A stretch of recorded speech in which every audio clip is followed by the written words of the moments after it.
You're listening to Inside of You with Michael Rosenbaum. Ryan Tejas is here. Ryan, good to see you. Hi, good to see you too. Good to see you. Look, if this is your first time listening and you're here to, maybe you don't know Pete Segal. He's directed a ton of movies, ton of comedies. Great guy, very insightful. I mean, I love the Sandler talk. I love just hearing about his story. And he's been a friend for a long time. His wife's my dentist. And I don't trust anyone with my teeth besides Linda, period. She's amazing. That should be your slogan. And all my friends are with her now. But listen, if you're just listening, I really appreciate you listening. And follow us on our handles at Inside of You Podcast on Instagram and Facebook, at Inside of You Pod on the Twitter. And I'm on Instagram at the Michael Rosenbaum. And you can go to my link tree and see the cameos, upcoming conventions. Tom and I are doing the New Jersey creation. It's a Smallville event. It's never been done before. It's our first time Smallville event. I'm going to try and get Ryan to go. And I think that would be a lot of fun. Yeah. Would you go? Oh, I would love to go. Yeah. You kidding? So we got to figure it out. Maybe we'll figure it out. Okay.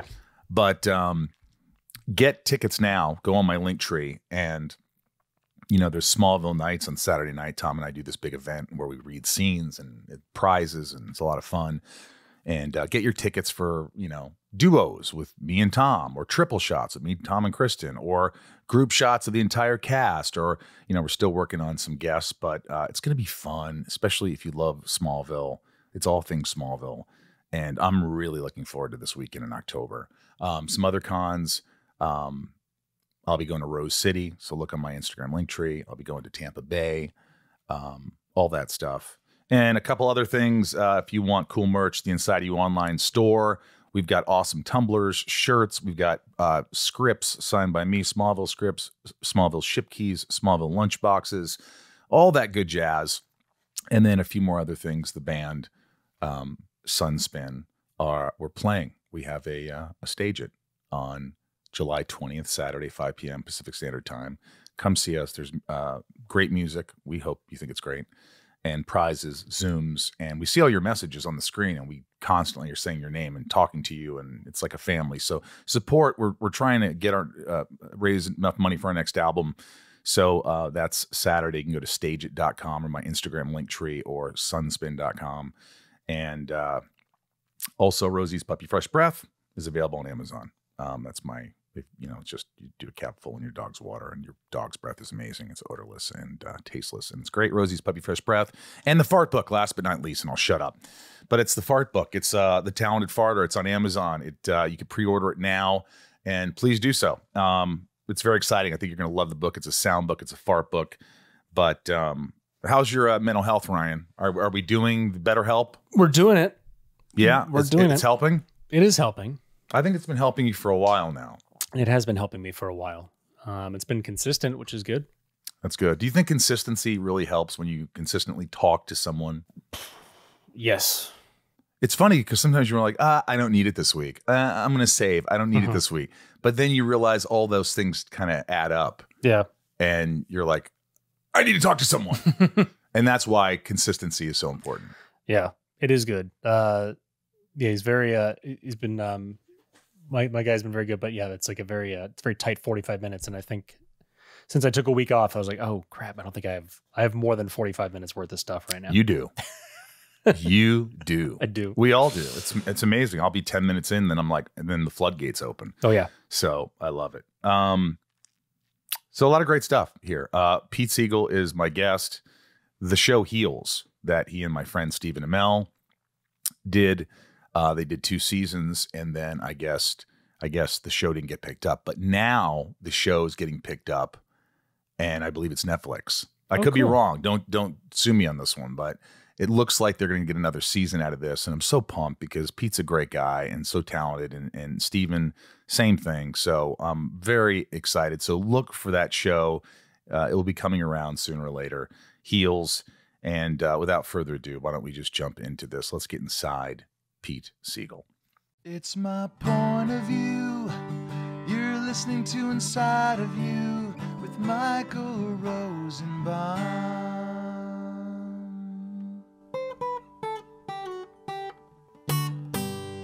Inside of You with Michael Rosenbaum was not recorded in front of a live studio audience. This is a real treat. I met you circa 99. I think so. I did a pilot for you. What was it called? Fresh Meat. And it was about assistants in Hollywood. And I was asked to come on last minute. Oh, yeah. I mean, this was like, I had to learn my lines in one, like the next day I had to film. Dude, I cannot believe how you did it. I don't know how many pages you learned. I was terrified. In one day. And you knocked it out in front of an audience. And you knocked it out of the park. Yeah, it was fun. You know, and I did my Farley, since, you know, you did the best Farley movie ever, Tommy Boy. But you remember when I said, channel your Farley when you walk in and I smell something that's been rotting. Yes. And I go, good Lord. Yes. And you're like, I remember doing that. That's right. And oh my God, that was a long time ago. Yeah, it was a long time ago. And but it was great. And I got to, you probably helped me more than you know, because you introduced me to your wife, who became my dentist. That's right. And she's been my dentist for 25 years. God bless her. You know, more people know Linda Segal. Yes. In Beverly Hills than by far me. But I started it. I was sort of the germ of the disease that spread. Yeah. And that has made me her dental pimp. You are her dental pimp. You she not only, like, one of my friends, Rob, we'll get out of the dentistry here quickly, but my friend Rob was like, so this dentist says I need to remove all my teeth. And I go, whoa, what? He's like, yeah, you need to remove all your teeth. They've got something going on. And I go, no, you've got to go see Linda. And he goes, oh, okay. And he went and saw her. She goes, no, you're not removing any of your teeth. Yeah. And she saved him. And all my friends now go to her. And she also does a lot of big celebrities. She does. We shouldn't probably say those celebrities. And she does your teeth. She does the family's teeth. Yes. Yeah. Oh, I get that look a lot. Has she ever hurt you? Oh, yes. Really? Oh, you're talking dentally. Dentally. Is that a word? Sure. Yeah. No, when we were dating, I laid down because I didn't have any furniture. I was living with a buddy of mine who was a DJ for Kiss FM, and we had lawn furniture in the living room. And she was cleaning my teeth, and I was lying on the lawn furniture, and I looked up, and she was watching TV, not looking at what she was doing in my mouth. And I said, why aren't you looking? She goes, I don't need to look. I can feel. And I thought that was strange. But what is she, a urologist? I don't know. What is the deal with that? What is the deal? What is the deal? Look, you've been doing this a long time. You're probably late 50s, something around that. I'll go with that. Yeah. I mean, you look great. You have some gray hair, but you're the gray fox. You've been doing a long time. And is it something that you wanted to do? I'm guessing not your whole life. You've kind of sort of fell into it. Totally. I had no idea I was going to be doing this. I went to SC and I studied broadcast journalism and English, and thought I was going to be a punter for the Rams, and that didn't work. And so I just started interning at KCBS, and slowly I was given an opportunity to do some things, and it became my film school. There was a show on Friday called Friday at Sunset, and it was about things to do on the weekend in LA. And my first assignment was to do a story about the best pool halls in LA. And I said, can I make it funny? And they said, sure, just, get the spelling of the place right and all that. And so I did a black and white take on The Color of Money. And it won an Emmy. And so they won an Emmy. Yeah, a local Emmy. And then they said, okay, well, let's try that again. Best pizza places in LA. And I said, can I do whatever I want? I said, yeah. So I did a takeoff of another movie, and that won an Emmy. And I started doing these parodies, and so David Zucker saw my parodies, and he was deciding not to direct. David Zucker, Airplane. Oh yeah. And the third Naked Gun was coming up, and he was not going to direct it. And so Citizen Kane was the pizza one. And yeah, why can I not remember? What did that they name? say at the end? Did they give a rosebud? Yeah, a little bit. Yeah. Well, okay. But so then he saw my reel and said, "Come on in, let's talk." And I was just absolutely terrified. How old are you? I was 30. And so I'd never had a movie meeting before. But before that, those local things that I did, those segments, got me an HBO special with a friend of yours, Tom Arnold. Tom Arnold. And so Tom introduced me to his friends, Chris Farley, Ben Stiller, and Jim Carrey. And they were all in this little thing that I did. And that's actually what Zucker saw, in addition to the What was that local called? things. The Naked Truths. There were 3 of them. Right. And then when he was with Roseanne, I said, "Look, dude, this is a lot of work," because HBO ordered 3, and I said, "I'm writing, producing, directing," and he said, "Okay." So Rosie said, "I got a friend of mine, his name's Judd Apatow. He writes jokes for me. So he's 19." So I was like 24, and so I met Judd, and we wrote these things together. Yeah. Wow, I didn't know that. Yeah. So And that's how I met Farley. It was all because of Tom.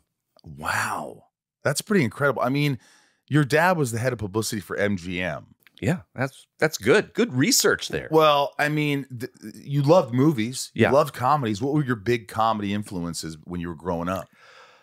Blake Edwards, The Great Race. I remember he brought that home, a 35 millimeter print when we lived in New York, and we had basements. And we put some king-size sheets on the wall and an old ratty couch, and that was our theater. And I remember that was one of the ones, that and It's a Mad, Mad, Mad, Mad World. Those 2, I thought, oh my God, this is amazing. And ever since, people have tried, to put together, a cast like Mad, Mad World, and it's really hard because of the salaries. I mean, the Oceans probably are the closest to that, Right. That collection of people. Wow. Is it something that you love doing? Like you fall more and more in love with directing and writing? Is it something that you just have to do? Because a lot of people, like, they have to always work. They have to be working. If they stop, they're depressed. They don't know. I mean, that's probably most of us. Yeah, I wouldn't say I have to. There, oftentimes I think, is this all I'm going to do? And is there another? What else is there? Is there something else? Should I be an astronaut? Should I own a restaurant? No, but I think about that. I mean, is this it? But I do love what I'm doing, and the old adage, if you love what you're doing, you don't work. So doesn't feel Is like that you're really working. what it is? Something like that. If you love what you're doing, you don't work. Well, I mean, it doesn't feel like work. Right. Yeah, but no, I'm at a stage where this is definitely what I'm going to do for the rest of my life, and I do love telling stories, and I'm just finishing a movie right now with Dave Bautista. I love Dave. Dave's awesome. I'm up for something that might work with. It probably won't happen, but Dave's pushing me. Okay, he wants me to do it. And are you allowed to say what it is? No, but okay. I love him. Yes, and he is the most. He's just a giving, loving individual, isn't he? No, he's fantastic, and you've done 2 things with him. 2, yeah. We just I Spy, My Spy, and My Spy: The Eternal City, which is the sequel that we just How do you finished. like that? Love it. And we filmed it in Cape Town and Italy. So that was kind of a bucket list. Is Cape Town dangerous? Yes. Were there bullets flying? Maybe. Let's put it this way. Every home in our neighborhood has not only razor wire, but electric fences. But I kept being told it's very safe here. It's very safe. And I'm like, okay, then why the razor wire and electric fence? It's just a precautionary thing. But that was a great adventure, though. This past year has been amazing. And going back to what you were saying, now that literally yesterday was the last day of the mix, and now I'm a little bit bummed. The postpartum kicks in. Are you like a lot of directors? I mean, I directed a movie and you gave me notes and you were great, and it was for such a small budget. But when you watch your first cut, are you always depressed after it? 100%. You want to throw up. It's never good. Well, it's not what you expect. However, things have changed in the last few years. We do something, my editor and I, called Friday Night Videos. And so I get a collection of cut scenes Friday. And we usually get together, share some wine, and watch footage. And so I feel like I'm getting a lay of the land. I'm getting used to what a rough cut is eventually going to look like. But when you get the editor's assembly, which is putting all of those things together, that's when you realize the holes in your writing. You will realize, I don't think we need to say that, or wait, I'm confused here. We didn't say something enough. And that's when the whole thing kind of congeals and you say, oh, I see what I've made. Oh boy, and then you go to work. And the first thing I like to do, when I get into the edit room, by the way, I love editing. It's my favorite part of the process because you get to fix things. Yes. You get to sort it out, make people talk faster, tighten it up, slower, yes, open things up, rearrange things. And that's great. But I try to do something called an aerial view, like as if I was just flying over the movie. And I go to the spot fires, like the biggest problems first, work on that. Because you only have 10 weeks, as a director. That's a lot for what I would. Seems like a lot, but when you're not. dealing with the amount of footage that you've shot over the course of 4 months, it's never enough. Right. And, for a comedy, you want to get it to a place where you feel pretty good, fairly solid, but you definitely need the input of an audience, right? To tell you, yes, this is working, or no, it's not. And so that is by far the scariest day of the whole process. When you have to do a test audience. Have you ever had a test screening audience where it bombs? Yeah. Yeah. We all know about the speed of sound, but have you ever thought about the sounds of speeding? If you drive over the speed limit, there are a lot of different sounds you might actually hear. Drive too fast and you can hear the sound of your vehicle crashing, the sound of ambulances and first responders desperately trying to free you from wreckage. You could hear the beeps of a heart monitor. You could hear doctors and nurses in an emergency room as you're being treated for your injuries. You could hear the sound of worried family members in the hospital waiting room, hoping to hear that you're okay. You could even hear the sound of people crying at a funeral. Because if you drive over the speed limit, whether by a lot or by a little, you can do damage that's beyond repair. You could seriously injure yourself. Or worse, you could hurt and even kill someone else. When you speed, you put everyone on the road in danger. One way or another, speeding catches up with you. Paid for by NHTSA. Inside You is brought to you by Rocket Money. We talk about Rocket Money. Ryan, we talk about it a lot. Why? Because they are useful and they are very, very good at what they do. Yeah, you've used them. I have. For sure. I've used them and I'm saving money. Rocket Money is a personal finance app that finds and cancels your unwanted subscriptions, monitors your spending, and helps lower your bill so that you can grow your savings.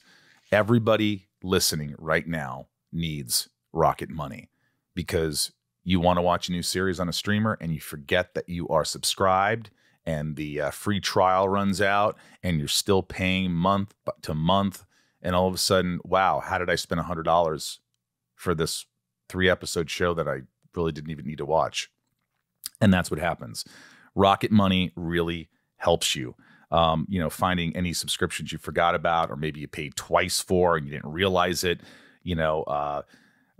canceling a subscription for you. There's just so many amazing things that Rocket Money does. I can see all of my subscriptions in one place. And if I see something I don't want, Rocket Money can help me cancel it with just a few taps. And I love how the dashboard shows me this month's savings or spendings compared to last month. So I can clearly see my spending habits and they'll help create a budget for me, keep my spending on track. It's pretty amazing. Rocket Money will even try to negotiate lowering your bills for you by up to 20%. All you have to do is submit a picture of your bill and Rocket Money takes care of the rest. They'll deal with the customer service for you. Rocket Money has over 5 million users and has saved a total of $500 million in canceled subscriptions, saving members up to $740 a year when using all of the app's features.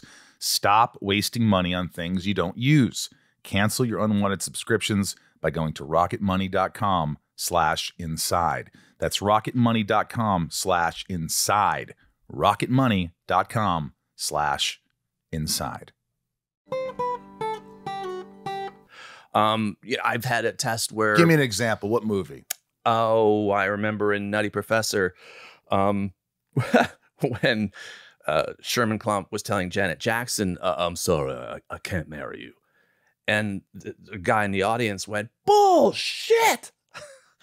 And then everyone laughed, and it was supposed to be a sad moment. And I went, "Oh shit, yeah, that's right." Because 400-pound man is saying, "I can't marry Janet Jackson." I was not really thinking about, that Logic. I was into the characters, and I was thinking that this is a very sweet moment. And so I realized I had to change that. I look at all these movies and I knew that you directed a lot, but I was like, holy shit. I mean, if you look at your resume, Tommy Boy, My Fellow Americans, Nutty Professor 2, Anger Management, 50 First Dates, Longest Yard, Get Smart, Grudge Match, My Spy, the new one coming out. It's like, holy crap. And I think, have you ever had any bombs? Oh, yeah. Have you had any Rosenbaums? My Fellow Americans did not succeed. It broke even. And, those hurt, but that's part of life. Do you lie in bed? Has it changed from when you're lying in bed with Linda? I'm not talking sexually. You're just lying there. You both want to go to bed. And she could feel you tossing, turning, stressing, had those conversations where like, this is a bomb. This is a bomb. And she's trying to talk you off a ledge and it's like, okay. And have you had those? I remember coming home after I saw, speaking of the editors assembly of My Fellow Americans, that was 1996. And I remember exactly where she was. She was getting dressed. And I said, I think I might have made a bad movie. And she said, really? What? What is it? I don't know. It doesn't feel right. And I got a lot of work to do. And ironically, did a lot of work on it. And it ended up testing a 93. So that's absurd. That's high. It's incredibly high. And yet no one wanted to see it. So that's the thing. I remember reading an article with Clint Eastwood talking about things that didn't work. He thought his Mandela picture would have had a bigger response. Why wouldn't people want to see this story? Something about it didn't click, and it didn't work. And so you do the best you can. You do what you do, which is tell the story as well as you can. And then, at the end of the day, it's like sending your kid off to school. They have to actually survive themselves. But it's different happening in the beginning of your career than it is later when you're like, I'm mature. Well, yeah. So, you know what I mean? Yeah. There's a big difference. Yeah. On how do I internalize this? How do I just acknowledge, hey, this is how it is, and move on? Mm-hmm. It's hard, but it's inevitable. You can't just make hits, and I've been very fortunate that, the vast majority of the movies that I've worked on have been successful, but it's the ones that don't, it's like, if you look at reviews, do you ever focus on the good ones? No. Always the bad ones. Yeah. And why is that? Because you're like, how did this guy see that? Exactly. How does he think I'm ugly? Yeah. How does he think I'm absolutely unfunny? Mm-hmm. This is impossible. Yes. Preposterous. Yes. But then you say, this is his opinion. I had a friend who once wrote back someone who reviewed his movie and said, what's your problem? Do you have a problem with me? Why would you write such a scathing review? And he says, I don't think you're funny. I didn't think the movie was funny. This is my opinion. And he's like, did you ever want to call somebody who reviewed your movie and go, what the fuck's wrong with you? Well, the crazy thing is, I remember at one of my premieres, I think it was Kenneth Turan was sitting in front of me. And he was going to do his review based on the premiere. And I cannot even remember which movie it was, but I do remember this moment. a moment happened, and he just clicks his pen and starts writing something down. And I'm like going, oh, what's he writing? What's he writing? But people were laughing. There was a funny moment. It might have been Nutty Professor. It was in Westwood at the Village. Right. And then later he wrote, not a funny thing in the movie. And I said, wait, but he was sitting in the audience while they were laughing. Yes. And there are tons of laughs in that movie. And he said, not. So for him to say not one funny thing in the movie, I said, I don't understand. What is your job then? But you didn't say anything to him. You didn't. No. Right. But is it to warn people that don't spend your money because I think it's not funny, even though the rest of the audience was laughing? I don't agree. know. How about this? How about I personally don't find this movie funny. However, some people actually will say that. The people in the audience were really laughing. Some people will say that in their reviews. And they thought it was funny. And those I'm fine with. Yeah. How do you feel about Rotten Tomatoes? Because I think it's bullshit. I think every movie comes out, Rotten Tomato gives 100%. Yeah. And then you watch it and you're like, this is a 50 at best. Yes. Are the studios paying them? I don't know, but it's always bugged me because I will read, a review that they'll say is fresh. And I'll go, wow, it doesn't sound fresh. Sounds like they didn't really care for it. Or vice versa. Right. Like, they'll give something rotten, but they complimented quite a bit of it. I'm like, well, who's back at Rotten Tomatoes saying, I deem thee fresh, I deem thee rotten? Yes. Because it's very subjective how they're interpreting a review. Mm-hmm. But I think the most important review is the audience review. Yes. If it says 98% Rotten Tomatoes, 43% audience, I think it's about a 50. Yeah. Yeah. That's what you should go by. Mm-hmm. And that's what I go by. I do get a little upset because I watch a lot. I'm a big horror fan, so I watch a lot of horror movies, and these everything's fresh and witty, and then I'm like, oh, it's another allegory, a fucking allegory. Oh, it's another. Oh, this has meaning. This is why it's there. Oh, this is deep. This is not scary. This is not cool. It's not shot well, and I get upset. My Fellow Americans was after a huge hit, Tommy Boy, which became a big hit, right? Became a cult. Mm-hmm. I know you talk about this ad nauseum, but when you're writing this, I remember you telling me like you just kind of put things on cue cards. That particular one, yeah. How did that work? Explain the process. Well, oh boy. So I had done two things with Farley. One was the Naked Truth with Tom Arnold, and then Tom did a spinoff of Roseanne called The Jackie Thomas Show. Right. And Chris guest starred on it. And I thought, without a doubt, this guy's the funniest person I've ever met in my entire life. And whatever his first movie is, I would be honored to be just in the running for it. So a few months later, I get this script called Billy the Third, a Midwestern. And it was Tommy Boy. And the script was horrible, just not good at all. But I said, yeah, let me come in and I asked Lauren, I said, I've got a lot of notes. Should I actually say them? This is only my second movie, so I'm still very green. Very green. He said, Pete, yes, just go in and tell them what you think. And that was a mistake because I said, I went in guns a-blazing, pew, pew, pew, pew, pew, pew, and they went, thank you very much. And I left and obviously did not get the job. The good news for me was that the rest of Hollywood had turned this movie down. No one wanted to do it. And so now they missed the window, hiatus. And now they were getting desperate. So they called me back and said, okay, about those notes you have, we might allow a few of them. And basically I could see the desperation in their eyes. And so I got sucked in. And then I started working on the script. Jim Downey came out from the head writer and Fred Wolf. How long did you have to prep? I mean, from the time they say, here's notes, we need your notes fast. We need them. Oh, it was weeks. Weeks. And so Jim comes out and he's covered in calamine lotion from having fallen in a poison ivy patch somewhere. He looked hideous, but he's a brilliant guy, obviously. And we got together and he told stories for about a week. And then I looked up at him And because I'm panicking now, because we absolutely have done nothing and I'm desperately behind. And I said, okay, what about the script? And he goes, oh, well, I can't help you with that. That's a piece of shit. And left. So I quit.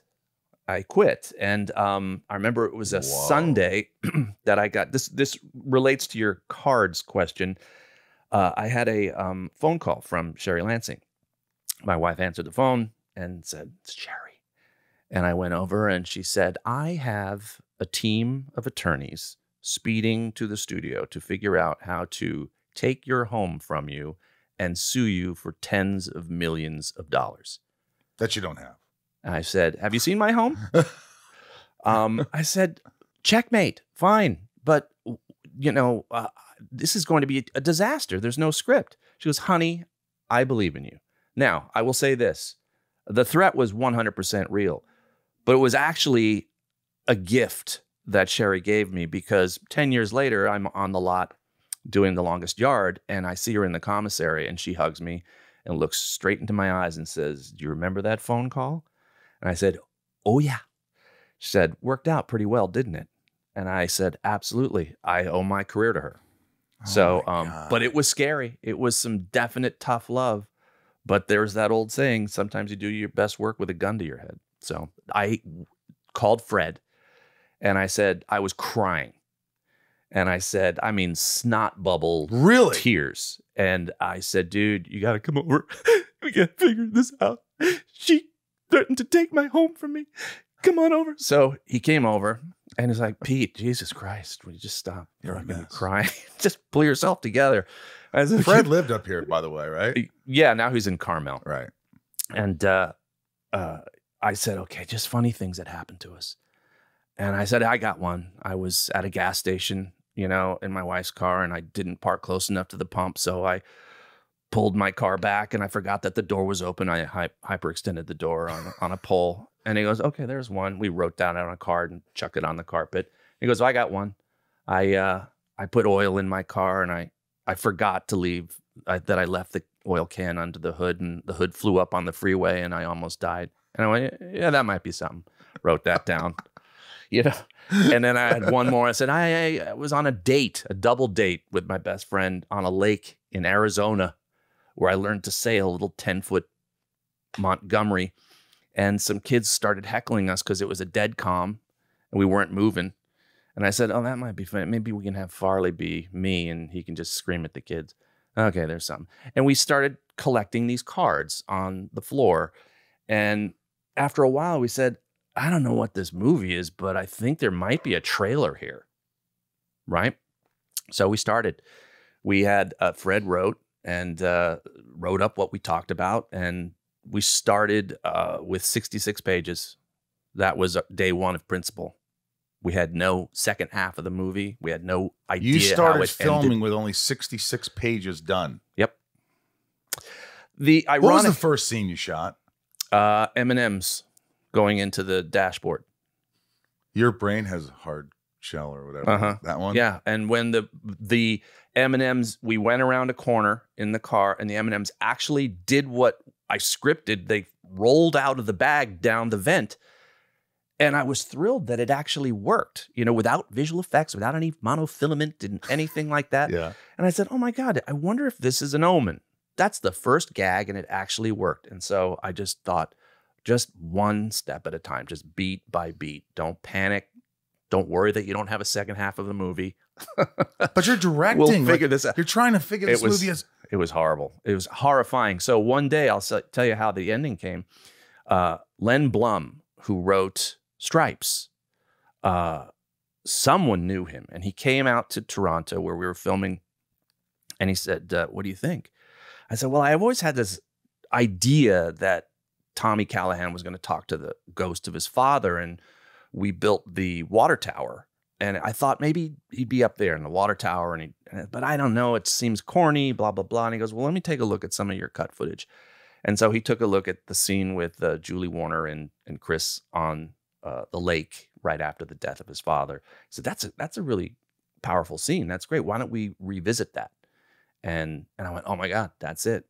That's perfect. That's beautiful. And so we revisited that scene. We needed to have a dead calm again on this lake. The ironic thing, though, we shot it, and Chris had trouble crying. And so he started poking himself in the eye. And I said, Chris, whoa, what are you doing? He goes, Pete, I can't cry. And I said, okay, but you're going to blind yourself. Don't. And he goes, and this was his way. And he actually got himself to a great place, had a wonderful performance in the scene.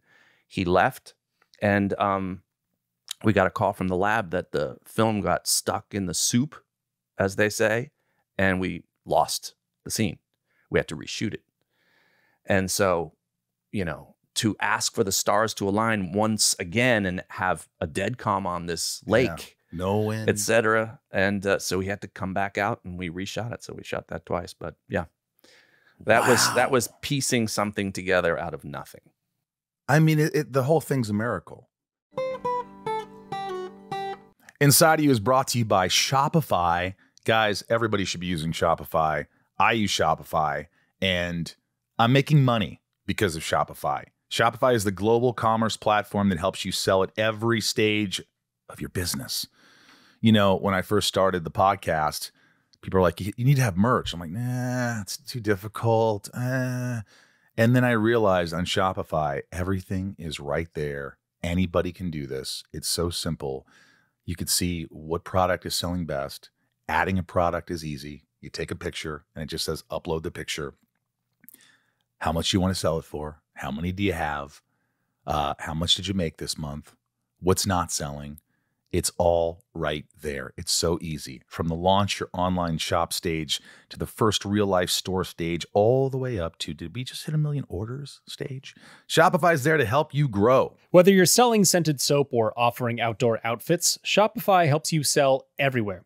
From their all-in-one e-commerce platform to their in-person POS system, wherever and whatever you're selling, Shopify's got you covered. And sell more with less effort thanks to Shopify Magic, your AI-powered all-star.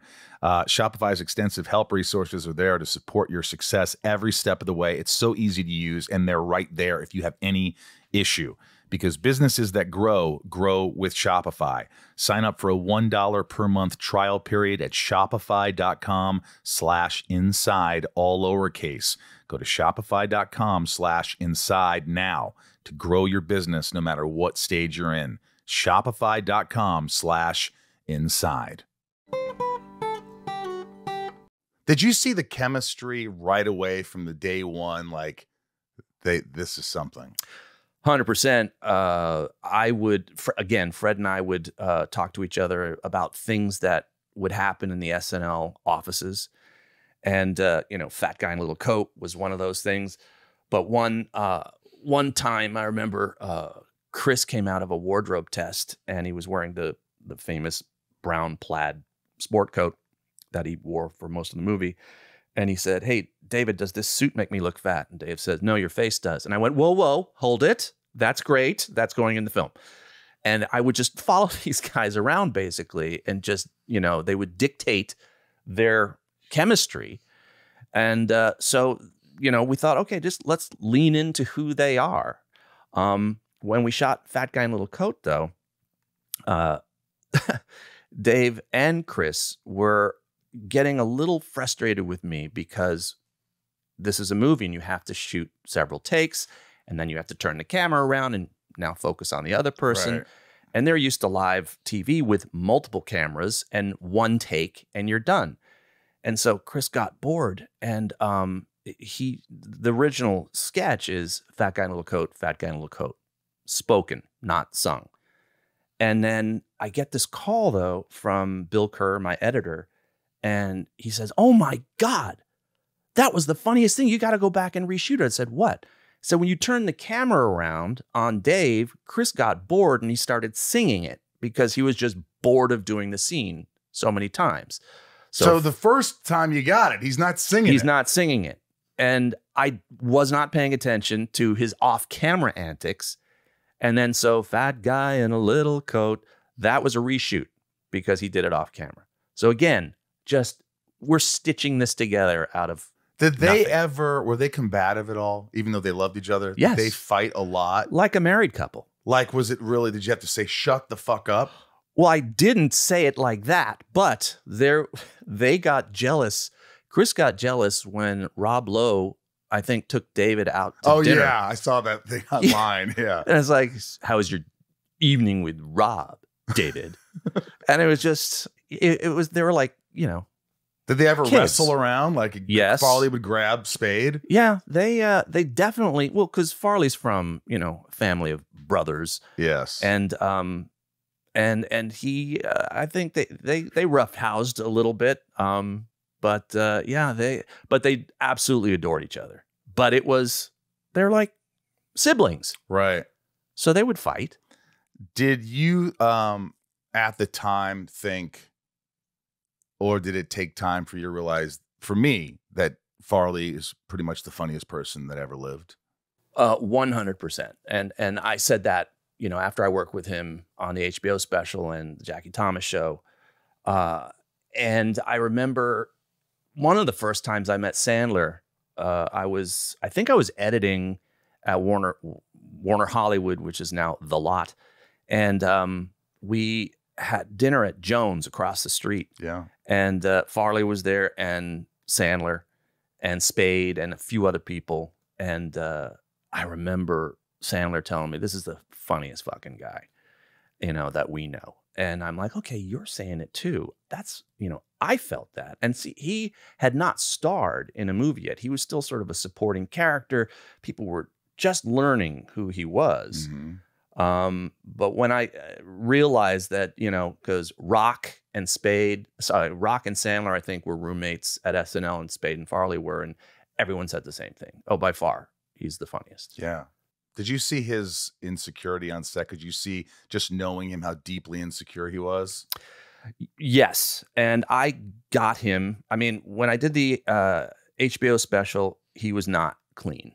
And after the Jackie Thomas show episode, Tom and Roseanne put him in a car and did an intervention, took him straight to rehab.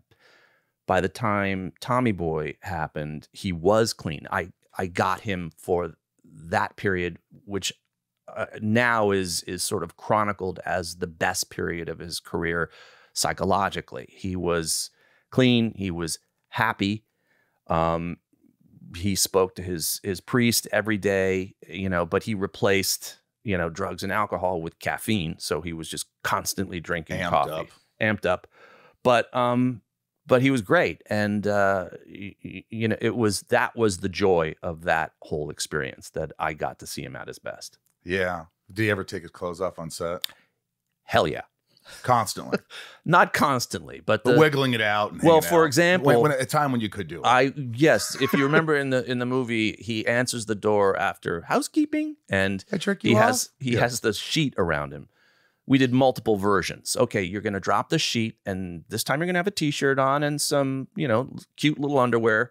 This time, no t-shirt, just the underwear. This time, nothing at all.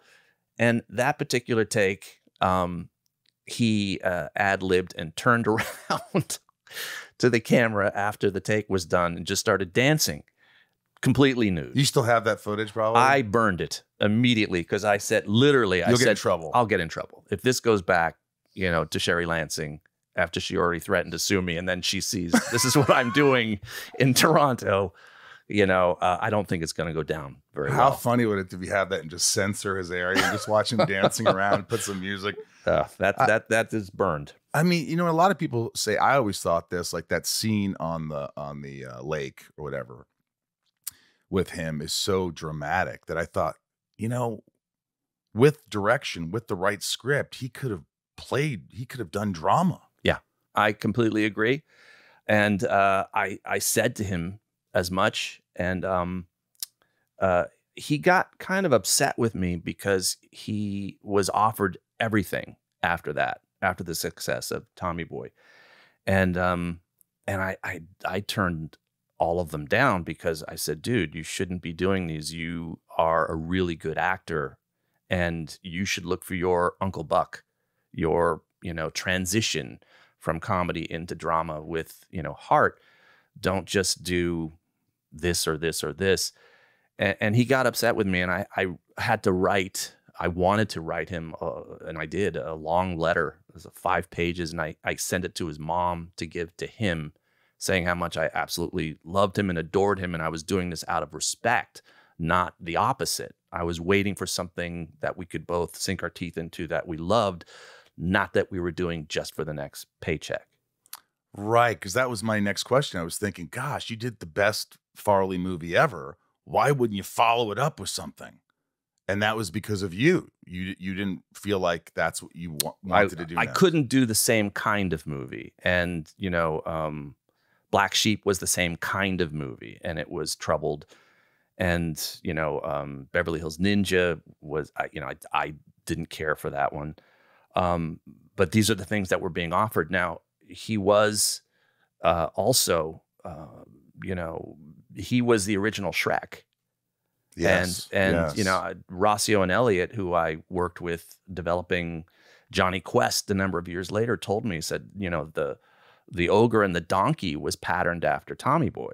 And they went after Chris, and Chris supposedly recorded most of the entire script as the ogre, and then he passed away before he finished it. And I think at some point they just decided to go a different direction, and they erased what he did and hired Mike Myers.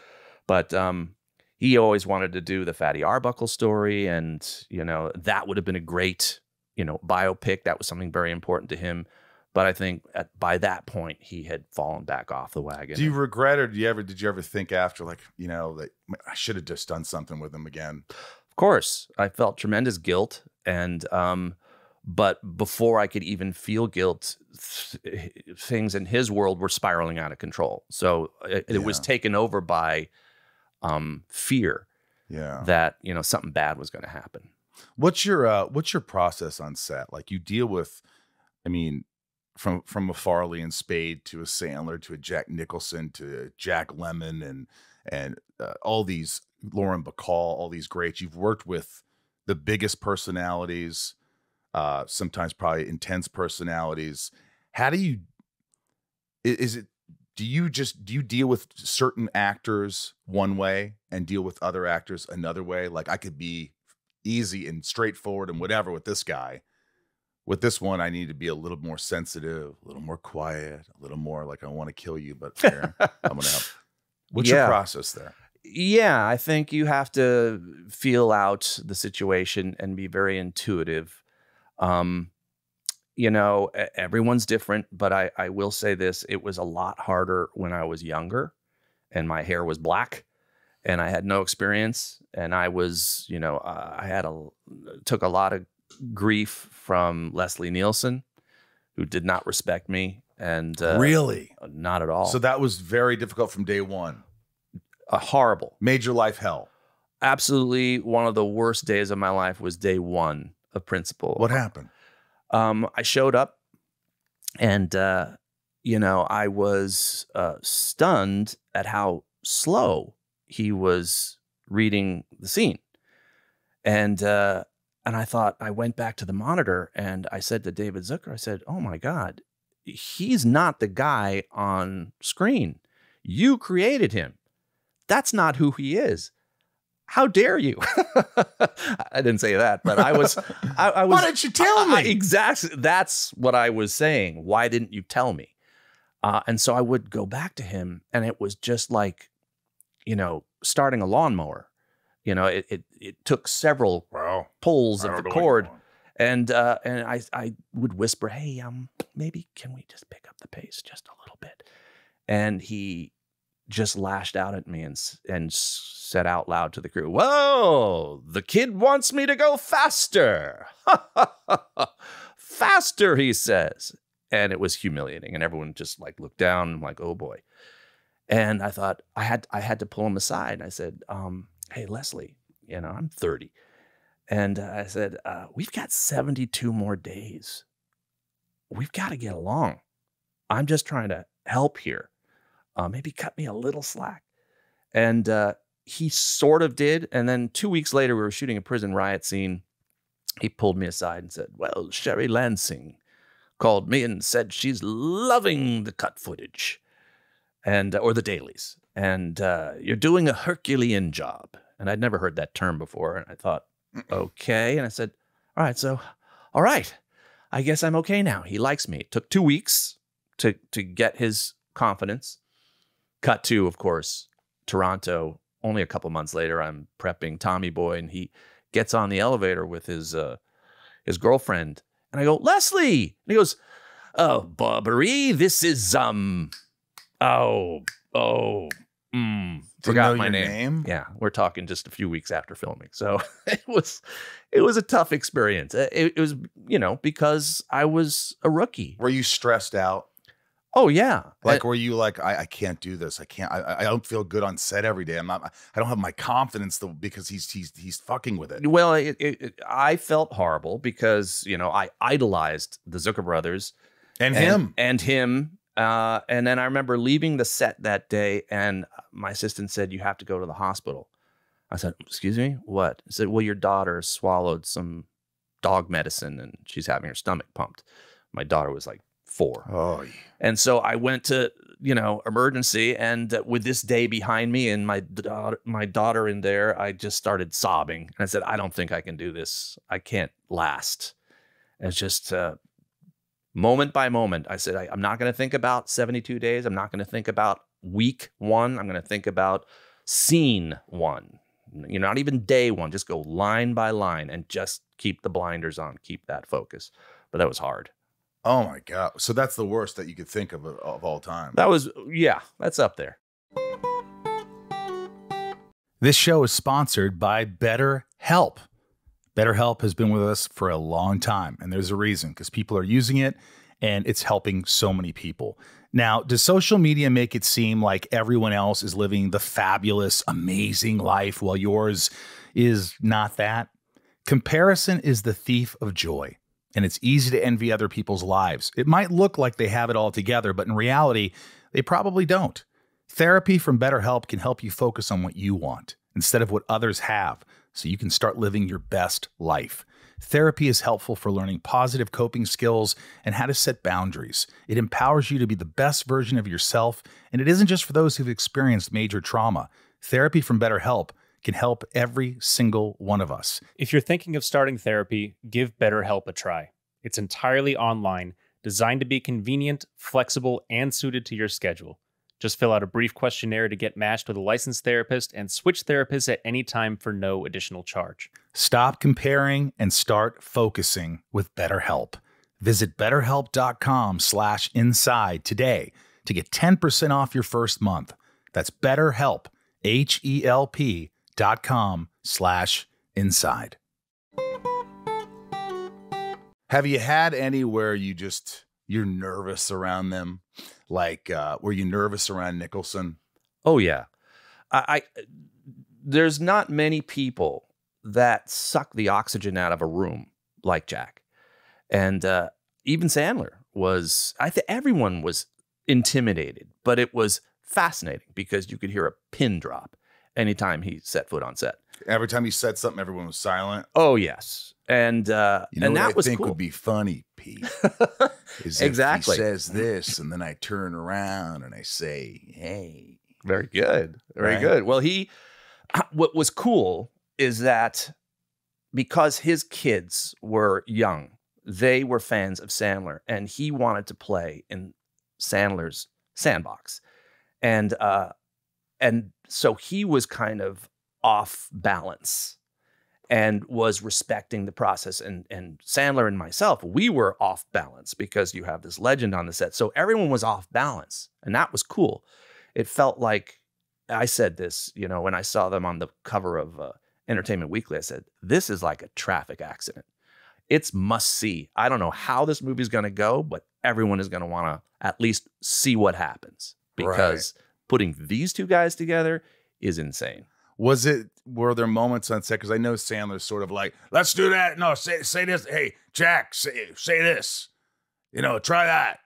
Throwing shit at him. Would that be sort of like both you guys would be kind of fucking with him? And there was definitely that. I mean, there's definitely a familial, vibe on the set, and you kind of have to get in rhythm with that. And Jack, he got in sync with that. I do remember though, one day I come up to him and he's sitting in his chair and he's humming the theme song to SpongeBob, and I said, Jack, is that SpongeBob you're doing? He goes, it's the only show I can stand to watch with my kid. And I'm like, okay, all right, cool. That's good. So, then I would start to, learn as he was starting to calm down and get in a groove, learn his rhythms, but you don't get used to it. You still just. Did he ever call you at home? Just like, hey, Pete, just seeing how you are. Did he ever do that? No. Never called you. He didn't call to check in, but you still have his number. I do. We'd have writing sessions up at his house on Bad Boy Drive, and I remember he had just done a few years earlier Batman, where he played the Joker, and made a lot of money. And there were his house is fairly modest. It's a ranch house on the top of the mountain. But there were all of these paintings, like an Aaron Brothers art mart, that are like on the floor, leaned up against each other because there's not enough room on the walls. And he went to the restroom, and I just leaned down and I kind of started thumbing through them, like you do at Aaron Brothers. Yes. And I'm looking through them, I'm going, that's Renoir, Picasso, Degas. They're all originals. Millions of dollars of art. And then there was this like gleaming, shining light coming from the corner of the room, and I'm like, what is that? And I went over, and of course it was like Oscars and Golden Globes all lined up like bottles of milk. You couldn't even see what each one is for because you'd have to move one out of the way to read what it was for. And I'm craning my neck. I didn't want to touch anything, thinking that there's an alarm. Right. But no, that was pretty cool. Did he seem like a happy guy? At times, yeah. Were there times you were like he was very moody, or didn't? There were moods, there were definite moods, but again, it was a good time. I think he just turned 65, and I do remember one day the day that he turned 65, I sent him a box of cigars to his trailer, and then his assistant said, by the way, Jack hates his birthday. Do not send him any gifts. I went, oh boy, can you please get that package out of his trailer that I just sent? No. Yeah. But no, I think he enjoyed himself. I think he had a good time. Did he ever give you any insight into his life? Like any stories that he told you that he probably wouldn't tell anybody else? Just like, I brush my teeth at lunchtime or something. I don't know, whatever it is. He did tell me a story about a fight he got into on the set of Chinatown, and that he and the director were screaming at each other and through a television set, something like that. I don't know.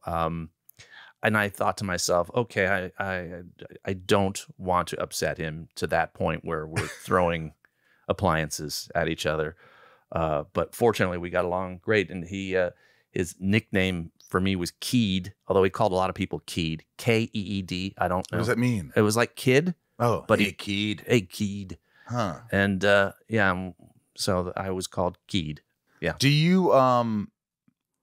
you feel like when you're younger, you're in your prime and everything's going well and you're making these big movies, do you feel like now it's changed, the industry's changed, it's harder to get someone behind you to direct a big movie, or do you get are you up for a lot of these things still? Is it just harder for a director that's been in the business so long to keep making or being up for these big hits and these things that you want to do? And do you still have to fight for things that you want? Absolutely. I think in 2008, when the stock market crashed, I think 40% fewer movies were being made. So my analogy was the same number of animals in Africa, but the pond has gotten smaller. We all have to drink. And so whereas in the beginning of my career, after some success, people would just offer you a movie.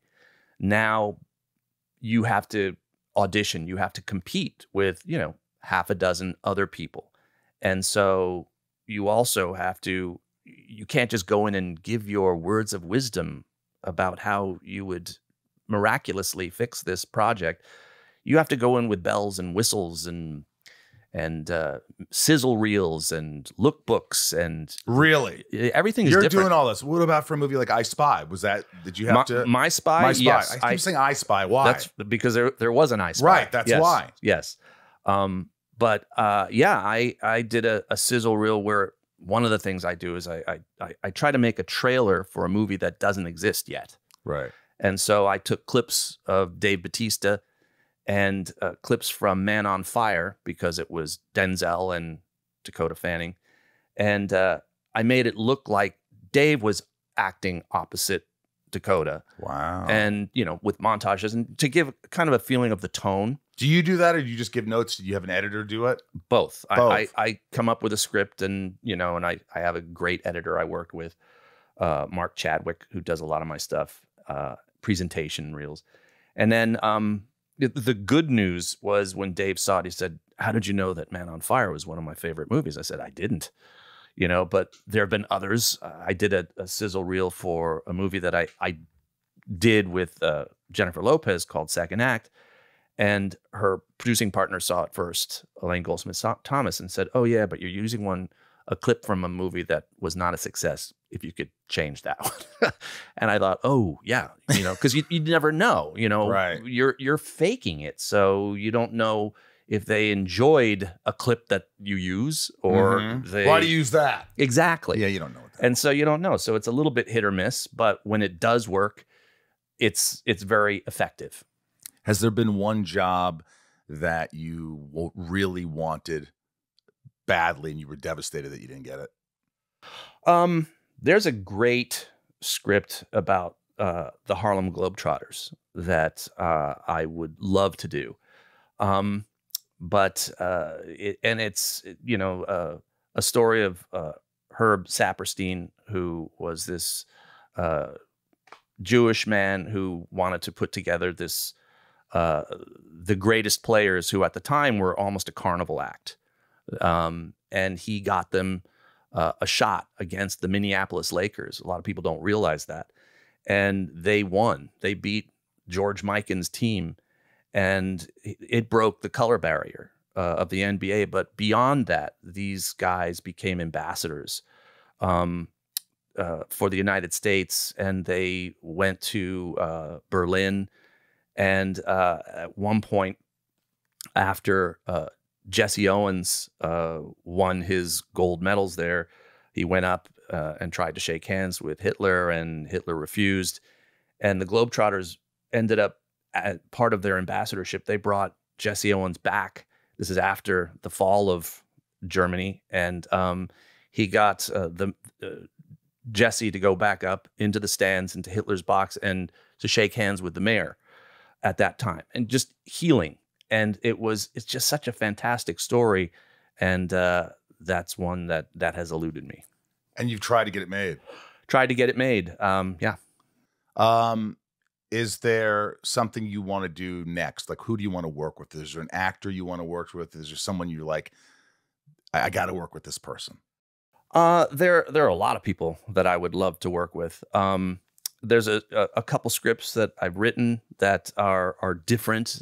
One's a biopic that is sort of a passion project that I wrote during the pandemic, and like to try to get that going now. But that's that will take a little bit of a leap of faith, because you get pigeonholed, when you're a comedy guy, as that's the only thing you can do. So that's one of the reasons why in between movies, I love working with Mike O'Malley, because he brings me on his projects. One, which we just finished, Heels, which is a drama. I really liked Heels. And my buddy Heels. Steven was in that. Hey, and Mel. O'Malley wrote it and Yeah. created it. And you guys did such a great job with that. Well, thanks. I think the reason they didn't pick it up for a third season was probably the cost. It's probably an expensive It was show. expensive, and we were just on the wrong network. But the cool thing is, Netflix just paid $5 billion for the WWE, and we are flirting with possibly landing there. We'll see. So I don't know if I'm supposed to say that, but there it is. But Yeah. it would be great if it worked out. And but How disappointed were you when they said we're not picking that for a third season? I was very disappointed. It was. Were you shocked? Not shocked because we had a show that was on a network that not a lot of people saw. And so we thought, gosh, if we were on a streamer or HBO or Amazon or Netflix or whatever, we know there are people out there that enjoy professional wrestling. Yeah. Why can't we find them? And I think that we just, like I said, we're on the wrong playing field. Did we already say this? But I wanted to know what someone you're watching right now that you see in a movie and you're like, I want to work with that person. Well, gosh, there are so many, but Have you worked with Bill Hader? no, but I would love to. Yeah. This has been an absolute pleasure. Did you have fun today? Yes, had a blast. It was so easy. It was a long time coming. Yes. And I love you, and I'm so happy for all your success. Always thank am. you. And by the way, was it Love at First Sight with Linda? Yeah. 30-second story. She was the entertainment at a bachelor party. That's the truth. That's how I met her. How is that possible? So I was throwing a bachelor party for my. Does she want this to be known? Oh, it's now like, what's new? Yeah. Like half the town knows this story. Okay. So I said to my buddy's wife, fiance at the time, I said, I'm going to have a stripper at the bachelor party, but after it, I want to do something funny. And she goes, well, I got a girlfriend of mine. She's stunning. She's at UCLA dental school. Maybe we can get her wasted. Get Steve, we'll put a blindfold on him, and she'll come in a bikini with a mask. So we disguise her, and she'll say, okay, Steve, you're about to get the best mouth job of your life. And then she'll clean his teeth. So we were videoing this. We were videoing this, and she came in more wasted than I had ever seen her in the many years since. And I gently grabbed her hands because she had the dental tools in her hand. She was going towards Steve's face. And I said, ladies and gentlemen, I'd like you to meet my future wife. I was just joking. A week later, we sort of moved in together. A week later. That's funny. I used that line, but I used the opposite. I said, ladies and gentlemen, my future ex-wife. Yeah, there you go. Because that's probably what would end up happening. And you've been married for, I don't even know. I'm going to guess. 400 years. I'm going to guess 34 years. Close. This is going to be 37. 37 years. Yeah. Is she honest with you when you direct a movie? If she likes it or not? Yes. Does she ever say, I did not like this movie at all? Yeah. Well, what she'll say is like if she comes in and I'm watching, like the other night, Get Smart was on, and I was watching the last 10 minutes. She goes, really? Again? This has been an absolute joy. Thank you for coming over. I know you got to catch a plane, but this has been great. Appreciate it. Love the history. Love love the Sandler stories. Love, talking about, I could talk about Chris Farley and Tommy Boy all effing day. Yeah. I could just talk about it. And I love that he talked about it. And when David Spade and Farley would get mad at each other and how they kind of worked. And I just wish I could have been a fly on the wall during those scenes and those moments and seen Farley's insecurities, and Spade, he was insecure as shit. Mm-hmm. We all are. We're all insecure. And but Pete paints a really good picture of it all.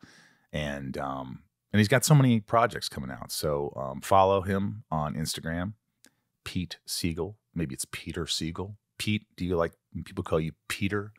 I doubt it. It's like your mom probably called you Peter. Anyway, I appreciate you, all the love and all the support. Go to patreon.com/insidey if you want to really support this podcast. I always talk about it. It's like a family. The top tiers have really gotten us through these years. I always say it's like a streaming service. You pay a streaming service $10-15 a month. So anything that you can give to the podcast is great. So go to patreon.com/inside of you to support the podcast and become a top tier if you want, and get your name read out every episode. And what else do you get? You get boxes from me, and there's just so many perks. I'm going to do a Zoom with all my top tiers soon as well. But look, all the patrons, any support is amazing. And I love all of you. So thank you dearly for that. All right. Well, I guess it's time it's time now, Ryan, to, to read off the top tier patrons, the people who give the most on patreon.com/inside of you. And these are the top tiers. We're going to read their names off. You want to do that? Yeah, let's do it. They shouldn't be in any order because they're all just as important. And there's some people that have been here forever supporting this podcast. And I can't believe it. I say it, but Ryan, I mean, it's years and they continue to support the podcast. People have jobs, people have families, and yet they love the podcast enough to support me and you and Bryce and Jason and this little podcast. And it's awesome, right? Yeah. It's like, I'm like, wow, they're still, because I always have these abandonment issues. Like people are just going to leave me. They're like, we're done. It's old. Not doing anything new. No, I don't like the interviews. They're boring. I always get in my head, but you just kind of got to let it go and trust people will be there. Here we go. Top tiers: Nancy D, Leah and Kristen, Little Lisa, Yukiko, Jill E, Brian H, Nico P, Robert B, Jason W, Sophie M. These are family right here. Raj C, Jennifer N, Stacy L, Jamal F, Janelle B, Mike E, Eldon Supremo. 99 more, Santiago M, Leanne P, Maddie S, Belinda N, Dave H, Dave Hole, Brad D, Ray H, Tabitha T, Tom N, Talia M, Betsy D, Rhiannon C, Corey K, Dev Nexon, Michelle A, Jeremy C, Mr. M, Eugene, and Leah.